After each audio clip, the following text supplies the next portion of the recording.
உலகெங்கிலும் வாழும் அறிவார்ந்த ஸ்பிரிச்சுவல் டாக்ஸ் தமிழ் நேயர்களுக்கு அன்பு வணக்கம். நான் ஜோதிடர் குரு வரதராஜ பெருமாள். நம்ம சேனலில் வந்து பார்த்திங்கன்னா கோச்சார பலன்கள், ராசி பலன்கள், அது போக வந்து ஜோதிட ஆன்மீக தகவல்கள் நிறைய நம்ம பார்த்துட்டு வந்துட்டுருக்கோம். நானும் பேசிகிட்டு இருக்கேன். எனக்கும் தொடர்ந்து பெரிய ஆதரவை கொடுத்துட்ருக்கீங்க. ஸோ அந்த வகையில் உங்களுக்கு உபயோகரமாக இருக்கக்கூடிய ஒரு தகவலை வந்து நம்ம இன்றைக்கி பார்க்க போகிறோம். பத்தினத்தை வீடியோவை நம்ம பார்க்க போகிறோம். அது என்ன விஷயம் அப்படின்னு கேட்டிங்க அப்படின்னா வந்து ஒவ்வொரு ராசிக்கும் மேசம் முதல் மீனம் ராசி வரைமான 12 ராசிகளுக்கும் ஒவ்வொரு கிரகமும் என்னென்ன ஸ்தானத்தில் இருந்தால், அதாவது 1வது ஸ்தானத்தில் ராசியில் இருந்தால் என்ன பலன் தருவாங்க, 2ஆம் இடத்துல இருந்தால் என்ன பலன் தருவாங்க, 3ஆம் இடத்துல இருந்தால் என்ன பலன் தருவாங்க அப்படின்றதெல்லாம் பற்றி விவரமாக பார்க்க போகிறோம். அந்த அடிப்படையில் வந்து இந்த நிகழ்ச்சி மூலிமா நம்ம வந்து முழு சுபகிரகம்னு சொல்லக்கூடிய வியாழன் தான் கிரகங்கள்லேயே முழு சுபர்னு சொல்லுவாங்க. ஸோ அந்த வியாழன் வந்து ஒவ்வொரு ராசிக்காரர்களுக்கும் என்னென்ன ஸ்தானத்தில் இருந்தால் என்னென்ன பலன்கள் தருவார் அப்படின்றத பார்க்க போகிறோம். எல்லாருக்குமே அவர் தனிச்சு மட்டும் இருக்க மாட்டார். ஜாதகத்தில் வந்து பார்த்திங்கன்னா உங்களோட ஜனன ஜாதகத்தில் இது முக்கியமாக சொல்ல வந்து கோச்சார நிலையை சொல்ல வரல, தற்காலிக கிரக நிலையை சொல்ல வரல. உங்களுடைய ஜனன ஜாதகத்தில், உங்களுடைய தனிப்பட்ட உங்கள் பிறப்பு ஜாதகத்தில் நீங்கள் பிறந்தப்போ உங்கள் ராசிக்கு குரு எங்கே இருந்தார் அப்படின்றத வச்சு பலன் சொல்ல போகிறோம். ஸோ அப்படி சொல்லும்போது வந்து பார்த்திங்கன்னா குருவுடைய ஏனைய மற்ற கிரகங்கள் சேர்க்கையும் இருக்கும். ராகு சேர்ந்துருப்பார், சனி சேர்ந்துருக்கலாம், சூரியன் சேர்ந்துருப்பாங்க. என்னவா இருந்தாலும் குரு இந்த ராசியில் உங்கள் ராசிக்கு எந்த இடத்துல இருக்காரோ அதுக்கு என்ன பலன் அப்படின்றத நம்ம தெளிவாக பார்க்க போகிறோம். அந்த வகையில் வந்து இந்த காணொலியை பார்க்குறதுக்கு முன்னாடி ஒரு சின்ன ஒரு விஷயத்தை மட்டும் நீங்கள் செய்துக்குங்க. உங்கள் ஜாதகத்தை எடுத்து உங்கள் ஜாதகத்தில் உங்கள் ராசி சந்திரன் எங்கே இருக்கோ அதுதான் உங்களுடைய ராசி. அதில் எழுதியும் குறிப்பிட்டிருப்பாங்க. மேசராசி, ரிஷபராசி, மிதுன ராசி அப்படின்றத குறிப்பிட்டிருப்பாங்க. அதை நீங்கள் தெரிஞ்சுட்டு அந்த ராசியிலேருந்து எண்ணி பாருங்கள் எத்தனாவது கட்டத்தில். ராசினா அதான் முதல் ஸ்தானம். ராசி வந்து முதல் ஸ்தானம். அங்கேருந்து எத்தனாவது கட்டத்தில் குரு இருக்கார் அப்படின்றத பாருங்கள். ஒருத்தருக்கு ராசியிலேயே குரு இருக்கலாம், ஒருத்தருக்கு 2ஆம் இடத்துல இருக்கலாம், ஒருத்தருக்கு 12ஆம் இடத்துல இருக்கலாம். எந்த ஸ்தானத்தில் வேணாலும் இருப்பார், எந்த கிரகங்களோட சேர்ந்தும் இருப்பார். ஸோ அதுக்கான வாய்ப்புகள்லாம் உண்டு. அப்படி இருக்கக்கூடிய இடத்துல அதை தெரிஞ்சுக்கிட்டு நீங்கள் இந்த காணொலியை பாருங்கள். கண்டிப்பாக நான் சொல்லக்கூடிய பலன்கள் உங்களுக்கு வந்து உபயோகரமானதாக இருக்கும்.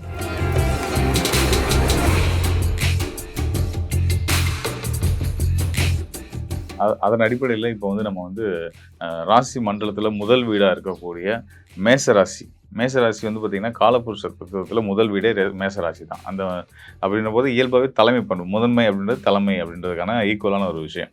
அந்த பொறுப்புணர்வுகளை எடுத்து ஒரு ஆளுமை திறனோட ஒரு அதே நேரத்தில் அன்போடையும் தன்னை சார்ந்தவங்களுக்கான நலனுக்காக அவங்க எல்லாத்தையும் ஒருங்கிணைச்சு செயல்படக்கூடிய பண்புகளை கொடுக்கக்கூடிய ராசின்றது வந்து மேசராசி. அந்த மேசராசியில் வந்து பிறந்தவர்களுக்கு வந்து பார்த்திங்க அப்படின்னா குரு என்ன பலன்கள், எந்தெந்த ஸ்தானங்கள் இருந்தால் என்ன பலன் தரப்போகிறார் அப்படின்றதான் பார்க்க போகிறோம். நீங்கள் கண்டிப்பாக உங்கள் ஜாதகத்தை எடுத்து வச்சுக்கோங்க. நான் முன்னாடியே குறிப்பிட்டிருந்தேன். அதாவது ராசியிலே குரு இருக்கார். மேசராசிக்காரர்களாக வரீங்க, உங்கள் ராசியிலேயே குரு இருக்கார் அப்படின்னா வந்து குரு மேசராசியில் அப்படின்னா மிக சிறந்த உன்னத யோகமாக அதை சொல்லுவோம். ஏன்னு கேட்டிங்கன்னா ராசி வந்து மேசராசி, அதோட சந்திரனோட குரு சேர்றாரு. ராசின்றது வந்து பார்த்திங்கன்னா நம்ம பிறந்த நாளில் சந்திரன் எந்த வீட்டில் இருக்காரோ அந்த எந்த நட்சத்திரத்தில் இருக்காரோ அது நம்மளுடைய ராசி, நம்மளுடைய நட்சத்திரமாக எடுத்துப்போம். இப்போ மேச ராசியில் நீங்கள் பிறந்திருக்கீங்க அப்படின்னா அங்கே சந்திரன் இருக்கிறதா அர்த்தம்.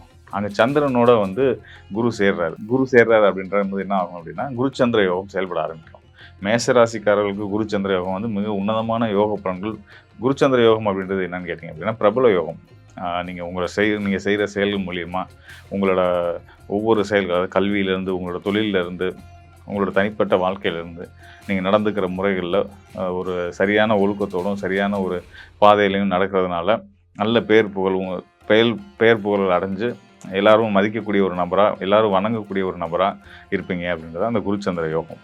அது மட்டுமா கொடுப்பாரு குருச்சந்திரன் சேர்க்க அப்படின்னா, அதாவது நான் சொல்கிறது ராசியில் இருக்கும்போது, மேச ராசியில் குரு இருக்கும்போது பெயர் புகழ் மட்டும் கொடுப்பாரா அப்படின்னா செல்வாக்கு, ஒரு நல்ல மதிப்பு, எங்கே போனாலும் எல்லாத்துக்கும் நம்ம அறிமுகமான தெரிஞ்ச நபராக இருப்போம் அப்படின்ற அளவுக்கான ஒரு பிரபலத்தை நமக்கு கொடுத்து செல்வாக்கையும் கொடுத்து வண்டி வாகன யோகங்கள் எல்லாத்தையுமே கொடுப்பாரு. ரொம்ப நேர்மையான மனிதர் அப்படின்ற ஒரு நல்ல பேரையும் அவங்க வாங்கி கொடுத்துருவார். இதெல்லாம் வந்து 1ஆம் இடத்துல இருக்கும்போது. அது மட்டும் இல்லாமல் மேசராசின்னு வரும்போது வந்து பார்த்திங்கன்னா நம்மளோட சிந்தனைகளை குறிக்கக்கூடிய ஸ்தானம் அதுதான். எந்த லக்னமாக இருந்தாலும் மேசராசி வந்து நம்மளுடைய எண்ணங்களை, அதாவது நம்மளோட யோசனைகளை குறிக்கக்கூடியது. முழு சுபகிரகமான குரு பகவான் மேசராசியில் உட்காரும்போது நல்ல சிந்தனைகள் தவிர்த்து எந்த ஒரு விதமான எதிர்மறையான சிந்தனைகள் வரவும் வராது. யாரை கெடுக்கணும் வைக்கணும் அப்படின்ற விஷயத்துக்குள்ளே போகவே மாட்டாங்க. என்ன சொல்லணும்னா ஒவ்வொருத்தவங்களும் எப்படி நல்ல விதமாக நம்ம ஆக்கணும் அப்படின்றது தன்னோட கடமையாக எடுத்துக்குவாங்க. தன்னை சார்ந்தவர்கள், நண்பர்கள், உறவுகள் எல்லாத்துக்கும் வந்து அவங்களுக்கு ஒரு நல்ல வழியை காட்டணும், அவங்க நம்மளை எதிர்க்கிற கெட்டவங்களா இருந்தால், நமக்கு எதிர்க்கக்கூடிய ஒரு எதிரியாக இருந்தால் கூட அவங்க நல்லா இருக்கணும்னு நினைக்கக்கூடிய ஒரு எண்ணங்களை வந்து மேச ராசியில் குரு இருக்கும்போது கொடுத்துருவார். அதே போல் வந்து மேச ராசிக்கு 2ஆம் இடத்துல, அது மேச ராசிக்கு 2ஆம் இடமா வரக்கூடியது வந்து பார்த்திங்கன்னா அசுர குரு, சுக்கிரனுடைய வீடு ரிஷபராசி. ஸோ ரிஷபராசியில் வந்து குரு இருக்கார் அப்படின்னா என்ன பலன் கொடுப்பாரு? இப்போ அவருக்கு அது பகை ஸ்தானம் ஆச்சே அப்படின்னா, பகையாக இருந்தாலுமே வந்து பார்த்திங்க அப்படின்னா வந்து 2 பேருமே சுபர்கள் தான். சுக்கிரனும் சுபர் தான், குருவும் சுபர் தான். ஸோ 2 சுபகிரக தொடர்பு அங்கே வந்துடுது. உங்கள் ராசிக்கு 2ஆம் இடத்துல 2 சுபகிரக தொடர்பு வந்துடுது. ஸோ அப்போ சுக்கிரன் குரு சேர்க்கை வந்து உள்ளபடியே வந்து என்ன யோக பலன்களை கொடுக்கும் அப்படின்னா, நல்ல கல்வி, நல்ல மரியாதை, கல்வினா அடுத்தடுத்து படிச்சுக்கிட்டே இருக்கக்கூடிய ஒரு ஆர்வத்தை கொடுத்துட்டே இருக்கும். அதை தாண்டி ஒரு நம்ம சுற்றி இருக்கவங்களுக்கு ஒரு நல்ல ஆலோசகராக நம்ம இருப்போம். இந்த மேச ராசியில் பிறந்தவங்களுக்கு 2ஆம் இடத்துல ரிஷபராசியில் குரு இருக்கார் அப்படின்னாலே வந்து அவங்க வந்து அடுத்தவங்களுக்கு நல்ல ஆலோசனைகள் கொடுக்கக்கூடிய ஒரு நல்ல மனிதர்களாக இருந்துகிட்டு இருப்பாங்க. இவங்கள்ட்ட கேட்டோம்னா அவங்க சொல்கிறது சரியாக இருக்கும், அதை கேட்டு நடந்துக்கலாம் அப்படின்னு நம்பக்கூடியவங்க நிறைய பேர் இருப்பாங்க. அந்தளவுக்கு வந்து வாக்கு வன்மை உள்ளவங்களாக இருப்பாங்க. நல்ல எண்ணத்தோட ஆத்மார்த்தமாக ஒரு விஷயத்தை அடுத்தவங்களை எடுத்து சொல்லும்போது அது கண்டிப்பான முறையில் அதுக்கு ஒரு மதிப்பு இருக்குது, அதுக்கான ஒரு வேல்யூன்னு அடிப்படையில் நிச்சயமாக அவங்க மற்றவங்க லைஃப்பில் நல்ல விஷயங்கள் நடக்கும் அப்படின்றத நம்ம தெரிஞ்சுக்க முடியும்.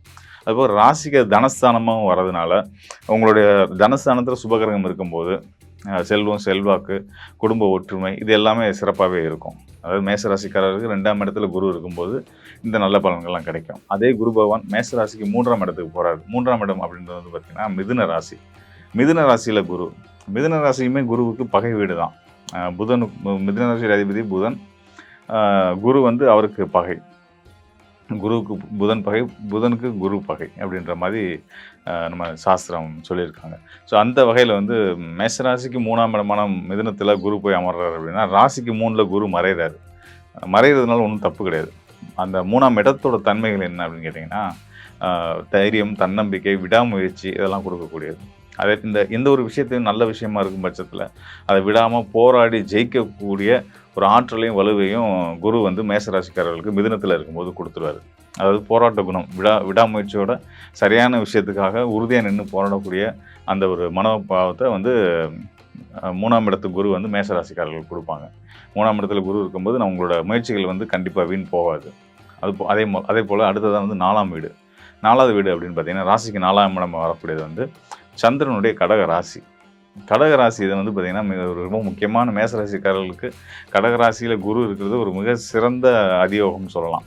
என்ன காரணம் அப்படின்னு கேட்டிங்கன்னா அந்த கடகராசி தான் குரு பகவான், அதாவது வியாழன் முழு உச்ச பலம் அடையக்கூடிய இடம் அதுதான். ஸோ அந்த உச்ச பலம் பெறக்கூடிய அந்த இடத்துல இருக்கக்கூடிய குரு பகவான் மேசராசிக்காரர்களுக்கு எல்லா வகையிலையும் மதிப்பு, செல்வாக்கு, தனநிலையில் உயர்வு, நல்ல பேர், புகழ் எல்லாம் அடையக்கூடிய யோக பலன்களை கொடுப்பாங்க. அதையும் தாண்டி இன்னொரு சில விஷயங்களும் இருக்குது. என்னென்னா கடகராசின்றது வந்து ஒரு நீர் ராசி. அதாவது வெளிநாட்டு பயணங்களை குறிக்கக்கூடிய ஸ்தானம். அங்கே மீன ராசியின் அடிப்படையில் குருவும் வந்து நீர் கிரகம் தான், நீர் ராசிக்குரிய கிரகம் தான். அவர் வந்து கடகராசியில் அமரும்போது உங்களுடைய புகழ் வந்து உள்நாட்டில் மட்டும் இல்லாமல் சர்வதேச லெவல்லையுமே போகிறதுக்கான நல்ல பேர் புகழ் அடைகிறதுக்கான உங்கள் துறை சார்ந்து உங்களுடைய கல்வி சார்ந்து நீங்கள் நல்ல பேரும் புகழும் அடைஞ்சு அதன் மூலமாக பெரிய பொருளாதாரத்தை ஈட்டக்கூடிய அமைப்பையும் கொடுக்கும். அந்த சம்பாத்தியம் குருவுடைய அனுகூலமான நிலையில் இருக்க ராசிக்கு குரு அனுகூலமான ஸ்தானத்தில் இருக்கும் பட்சத்தில், அதாவது கேந்திர திரிகோணம் நிலைகளில் இருக்கும்போது வந்து பார்த்திங்கன்னா அப்படிப்பட்டவங்க நல்ல பொருளாதார முன்னேற்றம் கிடைக்கும். அதை வச்சு அவங்க தன்னோட குடும்பத்துக்கு மட்டும் இல்லாமல் சமூகத்துக்கும் நல்ல பணிகளை செய்யக்கூடியவங்களாம் வருவாங்க. ஸோ இந்தளவுக்கு வந்து மேசராசிக்கு 4ஆம் இடத்துல குரு, கடகராசியில் குரு இருக்கும்போது சிறந்த யோக பலன்களை கொடுப்பாங்க. நான் மீண்டும் குறிப்பிடுறேன், குருவோட மற்ற கிரகங்கள் சேர்ந்திருந்தாலுமே இந்த பலன்கள் நடக்கும். குருவோட யார் சேர்ந்தாலும், சூரியன் சேர்ந்தாலும் சரி, செவ்வாய் சேர்ந்தாலும் சரி, ராகு சனி சேர்ந்தாலும் கூட இந்த பலன்கள்லாம் கிடைக்கும். அடுத்ததாக வந்து பார்த்திங்கன்னா கடகராசிக்கு அடுத்ததாக வந்து 5ஆம் வீடாக வரக்கூடியது சிம்ம ராசி. சிம்ம ராசியில் குரு வந்துட்டார். ராசிக்கு 5ல் குரு, மேச ராசிக்கு 5ஆம் இடத்துல குரு பகவான் சிம்ம ராசியில் இருக்கார். அப்படின்னா எப்பயுமே சிம்ம ராசி வந்து சம்பாத்திய ஸ்தானம்னு சொல்லுவோம். சம்பாத்திய ஸ்தானம், ஒரு ஜாதகத்தில் சம்பாத்திய ஸ்தானம் அப்படின்னு எடுத்துக்கிட்டிங்கன்னா சிம்ம ராசி தான். சிம்ம ராசியில் சுபகிரகங்கள் குரு, சுக்கிரன், தனிச்ச புதன், வளர்பிறை சந்திரன்லாம் இருந்தாங்கன்னா கஷ்டம் இல்லாமல் சம்பாதிக்க முடியும். ஒரு சின்ன ஒருத்தவங்களாம் வந்து பார்த்திங்கன்னா உழைப்புக்கு எனக்கு ஊதியம் கிடைக்கலன்னு கஷ்டப்பட்டுட்டு இருப்பாங்க. ஆனால் இவங்க போய் நின்று செய்ய வேண்டிய வேலைகளை சரியாக செய்வாங்க. அதில் எந்த குறையுமே இருக்காது. அதுக்கான சரியான மதிப்பு மரியாதையும் அவங்களுக்கு கிடைச்சிடும். இதுதான் சிம்ம ராசியில் குரு இருக்கக்கூடிய மேச ராசிக்கு 5ஆம் இடமா வரக்கூடிய மேச ராசிக்கு 5ஆம் இடம்ன்றது மனோஸ்தானம். ராசிக்கு மனோஸ்தானமாக வரக்கூடிய சிம்ம ராசியில் குரு வரும்போது, குருவுக்கு நட்பு வீடாகவும் அந்த சூரியனுடைய சிம்ம ராசி இருக்கிறதுனால நேர்மையான வழிகளில் செயல்பட்டு நல்ல விதமாக எந்த ஒரு போட்டி பொறாமையும் இல்லாமல் சம்பாத்தியத்தை வருமானத்தை ஈட்டக்கூடிய ஒரு யோக பலன்களை கொடுக்கும். ராசியின் அடிப்படையில் 5ஆம் இடமும் வர்றதுனால குழந்தைகளுக்கும் நல்ல ஆரோக்கியம், நல்ல கல்வி, நல்ல குழந்தைகளால் பேரும் புகழும் அடையக்கூடிய யோகம் எல்லாத்தையும் கொடுத்துருவார். ஸோ இந்தளவுக்கு சிம்ம ராசியில் குரு இருக்கும்போது நல்ல பலன்களை செய்வார். அதையும் தாண்டி வந்து பார்த்திங்கன்னா ராசிக்கு 6ஆம் இடம் மறைவு ஸ்தானம். மறைவு ஸ்தானத்தில் குரு போயிடுறாரு. குரு 6ஆம் இடத்துல இருந்தால் என்ன பண்ணுவார் அப்படின்ற ஒரு கேள்வி வருது. அந்த 6ஆம் இடம் வந்து பார்த்திங்கன்னா புதனுடைய கன்னி ராசி. புதன் உச்சம் அடையக்கூடிய ராசி. அதாவது குருவோட மீனம் வந்து புதன் நீசம் அடையக்கூடிய ராசி. அதே நேரத்தில் அந்த குரு வந்து புதன் உச்சமடையக்கூடிய கன்னி ராசிக்கு வராரு. அப்போ என்ன பலன்கள் செய்வார் அப்படின்னா, நல்ல மன வாழ்க்கையை கொடுப்பாரு. மேச ராசிக்கு 6ஆம் இடத்துல குரு இருந்துச்சுன்னா நல்ல மன வாழ்க்கையை கொடுப்பாரு. செய்கிற செயல் ஒன்றுலையுமே வந்து பார்த்திங்கன்னா தன்னலன் கருதாமல் பிறர் நலம் கருதி செயல்படக்கூடிய அந்த நம்ம காசு பணம் அதெல்லாம் இருக்கிற ஒரு பக்கம் இருக்கட்டுங்க. நான் செய்கிற வேலையை உங்களுக்கு சிறப்பாக செஞ்சு கொடுக்குறேன் அப்படின்னு சொல்கிறவங்க யாருன்னா ராசிக்கு 6ல் குரு இருக்கும்போது இந்த வேலையெல்லாம் செய்வாங்க. குரு வந்து முழு சுபகிரகம். 6ஆம் இடம்ன்றது வந்து பார்த்திங்கன்னா ருணரோக சத்ரு மற்றும் நம்மளுடைய சேவைகளை குறிக்கக்கூடிய ஸ்தானம். நம்ம எப்படி சர்வீஸ் பண்ணுவோம், ஒரு வேலையை நம்ம கொடுத்தா அதை நம்ம எப்படி பூர்த்தி பண்ணி கொடுப்போம் அப்படின்றத சொல்கிற இடத்துல வந்து குரு முழு சுபகிரகம் அமரும்போது காசு பணத்தை தாண்டி நம்ம செய்கிற செயலில் ஒரு பூர்ணத்துவம் இருக்கணும், ஒரு சரியான முறையில் எல்லாத்துக்கும் பிடிக்கிற மாதிரி நம்ம செய்யணும் அப்படின்றதுல அதிக அக்கறை காட்டக்கூடியவங்களாக இருப்பாங்க. இது 6ஆம் இடத்துக்கு குரு செய்யக்கூடிய வேலை. மேலும் வந்து பார்த்திங்கன்னா குரு வந்து ஒரு ராசிக்கு என்னென்ன ஸ்தானங்கள் இருந்தால் என்னென்ன பலன்கள் செய்வார் அப்படின்னு பார்த்தோம். குரு வந்து நம்ம அடிக்கடி சொல்கிற ஒரு வார்த்தை தான், முழு சுபர். அவர் பார்க்க கோடி நன்மை. அவரோட பார்வை எங்கெங்கே படுதோ அங்கே இருக்க எல்லா தோஷத்தையும், எந்த விதமான ஒரு அசுபஸ்தானத்தில் ஒரு உச்சபட்சமான தோஷங்களை செய்யக்கூடிய கிரகங்கள் இணைவு இருந்தாலும் கூட அதையே வந்து யோகமாக மாற்றக்கூடிய வலு வந்து குருவுடைய பார்வைக்கு உண்டு. ஸோ அந்த வகையில் வந்து குருவோட நிலை ரொம்ப முக்கியம் அப்படின்றதுனால உங்கள் ராசிக்கு குரு எந்த ஸ்தானத்தில் இருந்தால் என்ன பலன் செய்வார் அப்படின்றத பற்றி நம்ம சொல்லியிருந்தோம். ஸோ இது அது மட்டும் இல்லாமல் உங்களுடைய அடுத்த கட்ட நகர்வு, உங்கள் ஜாதகத்தில் உங்கள் லக்னத்துக்கு குரு என்னவா இருக்கார் அப்படின்றது நம்ம முக்கியம். இது நம்ம சொன்னது வந்து பார்த்திங்கன்னா உங்களுடைய ஜனன கால ஜாதகத்தில், உங்களோட பிறப்பின் ஜாதகத்தில், உங்கள் பிறப்பு ராசியின் அடிப்படையில் குரு இருந்த ஸ்தானத்தை வச்சு நம்ம சொல்லப்பட்ட பலன்கள். அதன் போக கோச்சார ரீதியாக தற்கால கிரக நிலைகளில் உங்கள் ராசிக்கு குரு எந்த நிலையில் இருக்கார். இப்போ அந்த அடுத்து வரக்கூடிய அந்த அக்டோபர் மாதங்களில், அந்த அக்டோபர் மாதம் 8ஆம் தேதியிலேருந்து குரு அதிசார நிலைக்கு போக போகிறாரு. மிதுன ராசியிலேருந்து அவர் கடக ராசி உச்ச பலத்தை அடையக்கூடிய ஒரு ஸ்தானத்துக்கு வரப்போகிறாரு.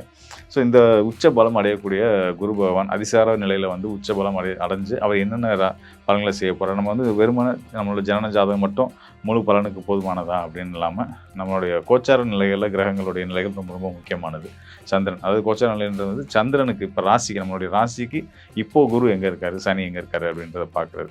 ஸோ அந்த அடிப்படையில் வந்து சனி வக்கரத்துலேயும் தற்கால நிலையில் சனி வக்கரத்தில் இருக்கார். அடுத்த அக்டோபர் மாதம் வந்து குரு அதிசாரத்துக்கு வரப்போகிறாரு. இப்படி கிரக மாற்றங்கள் நிகழ்ந்துக்கிட்டே இருக்குது. அதை தாண்டி உங்களுடைய ஜனன ஜாதகம், உங்களோட சொந்த ஜாதகம், உங்கள் ஜனன ஜாதகத்தில் உங்களுடைய லக்னம், தசா புத்தி என்ன தசா போயிட்டுருக்கு, புத்தி என்ன கிரகம் போயிட்டுருக்கு, அதன் அடிப்படையிலையும் அதில் உங்களுடைய லக்னத்துக்கு ராசிக்கு நம்ம பார்த்தோம்னா அதே மாதிரி உங்கள் லக்னத்துக்கு குரு என்ன நிலையில் இருக்கார், இதெல்லாம் வச்சு இன்னும் டீட்டெயிலாக ஆய்வு பண்ணி உங்களோட எதிர்காலத்தை பற்றி சரியாக துல்லியமாக தெரிஞ்சுக்கணும் அப்படின்றீங்க அப்படின்னா இந்த டிஸ்பிளேல இருக்கக்கூடிய எண்ணுக்கு தொடர்பு கொண்டீங்க அப்படின்னா, உங்களோட ஜனன ஜாதகத்தில் தொடர்பு கொண்டீங்க அப்படின்னா உங்களுக்கான கம்ப்ளீட்டான ஒரு தெளிவான விளக்கங்களை கொடுத்து உங்கள் வாழ்க்கைக்கு ஒரு தெளிவை ஏற்படுத்த முடியும் அப்படின்றத நான் வந்து சொல்ல விரும்புகிறேன். நன்றி, வணக்கம் நண்பர்களே. மீண்டும் ஒரு நல்ல நிகழ்ச்சியை சந்திப்போம்.